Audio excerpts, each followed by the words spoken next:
Today, John, we're both going to share a story about Erin Road Erin. You're going to tell your story and I'm going to tell mine. Yes, and just for the sake of people that's not in this country, the Erin Road Erin, which is the Irish for the Irish Railway, the Irish Railways, and the trains that one goes on. The National Train Service. Right, that's that. Now, it's operated by a semi-state body, which get taxpayers' money to keep them running, because they seem to be losing money. They don't make enough money to actually pay for the service that they provide. Now,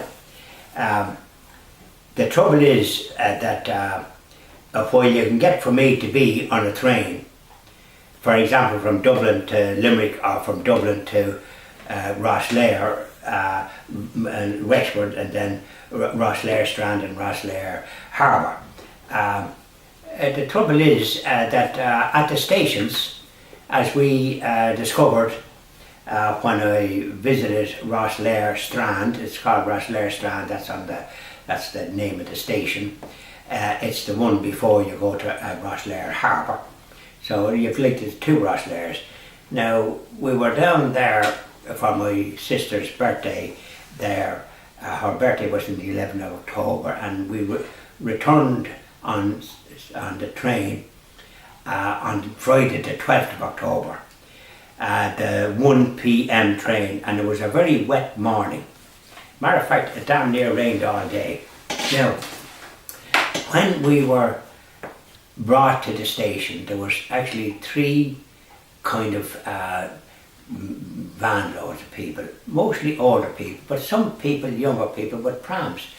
Now, the only shelter provided by CIE in Rosslare Harbour, with all the tourists that go to that part of the country, there's two hotels: Kelly's Hotel, which we stayed in, Resort Hotel, which is always full, and the Coast Hotel, which is also often full, with people, tourists and people visiting from different parts of the country.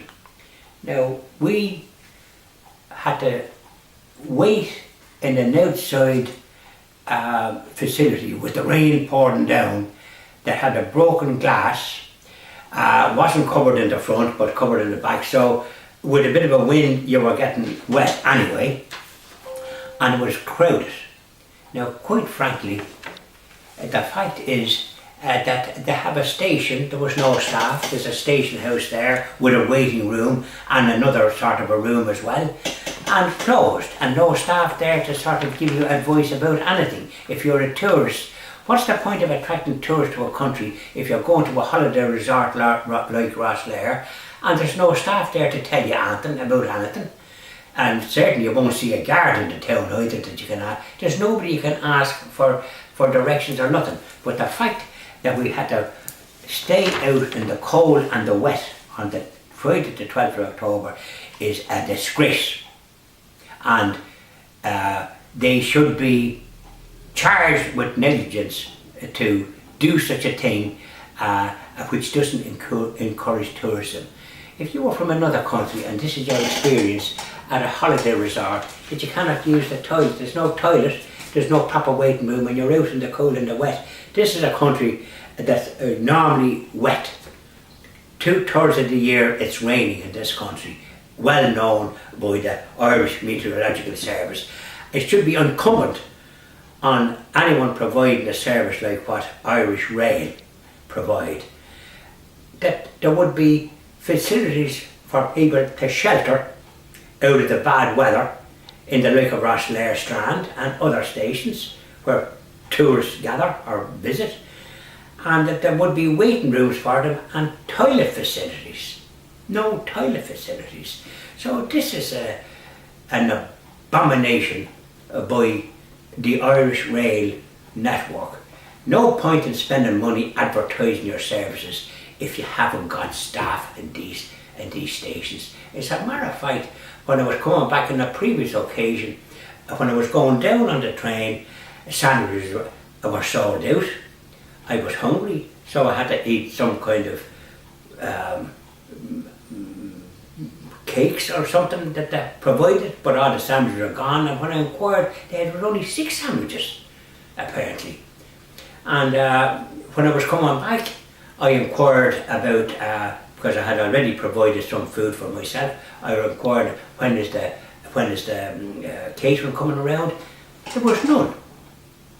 So the service is not consistent, even as regards having something to eat on the train. Well, the very basics. I mean, you were talking about the station, a toilet. Well, this is what they should be providing, and certainly it wasn't in Rosslare Strand, which is renowned for tourists. Apparently the place was humming in the summer, and even humming in this time of the year that I was down, and still full. People, the Kelly's Hotel would be full, and when I'm talking about full, you're talking about a few hundred people staying there. A very well internationally known hotel, and then the Coast Hotel, which is another good hotel. Plus, there's other holiday homes or what have you in Rosslare Strand, and also caravan parks that people would be using the train.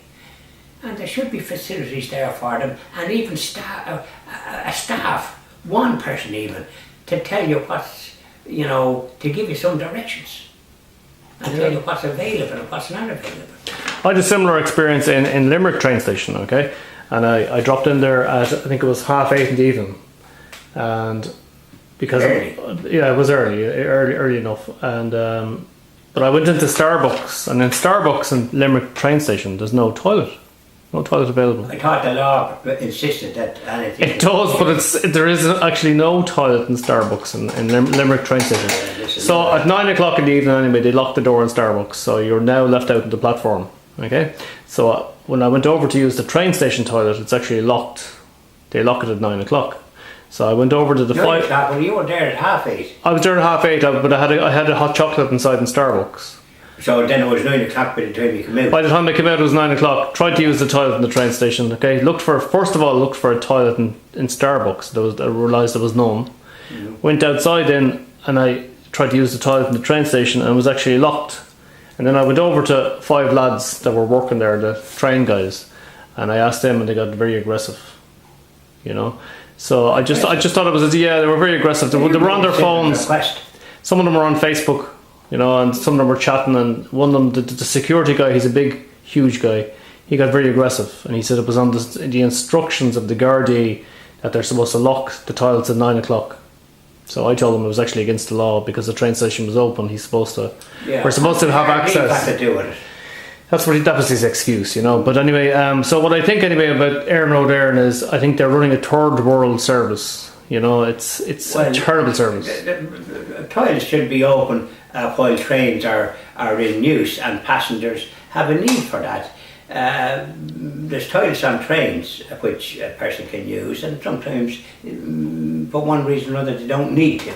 But certainly you expected a busy station like Limerick, a big mainline station like that toilet should be open at such time as there's no more trains running.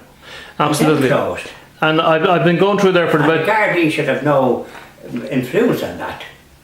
I've been going through that station for about 25 years, right? And the toilets have been clean once in 25 years. Just once. I actually came out of the toilet and I said to the security guard, what's after happening? The toilet is actually clean for a change. Filthy dirty, completely neglected train station. See, what's the point of this country yapping about tourists when the facilities are not there? They're not there in a lot of other places as well. You go to scenic sites and there's no such thing as a toilet. You have to go into a hotel, and there's no even toilets in cities that there used to be public toilets. Now there's an absence of them. For whatever reason, they come out with social issues like the antisocial behaviour that we're sad with in the country. That's nothing got to do with ordinary people that want to use the facilities. They should be provided by first of all by the councils in the various towns. I visit France quite regular. Even the smallest village has toilets. The smallest village has public toilets. Every place has it, and they are spick and span because there are people designated to keep them clean. COE or Irish Rail should, as a matter of course, have somebody designated to clean their toilets, not just once a day, but several times a day. Yeah, absolutely. Because different people, with the amount of people travelling. I mean, is this why we have, I think, a shortage of tourists? Because I see very few tourists that keep talking about that we have X amount of millions. I don't see them. In the hotel that I stayed in, most of the people were Irish. There was, funny enough, some people from the UK, and there were some people from Northern Ireland that I spoke to, but most of them were Irish. So we're not getting the tourists from abroad that, according to the official statistics here, that we are getting. I don't see much of them around, and if they have the sort of experience that we're after experiencing, I wouldn't say they'd be returning, because, and by the way, when a person has a good experience in the country, in the ways that they should have, by way of the facilities provided, when they go abroad, they're not going to promote the country. They're going to sort of say, well, bring your own pan if you want to have a toilet, have your own commode in your if you have a car, or if you have something that you can use the toilet, and don't be going into hotels, which is what most of us have to do, because there's no toilets provided by the state. Thank you very much, John. Thank you very much, Oliver.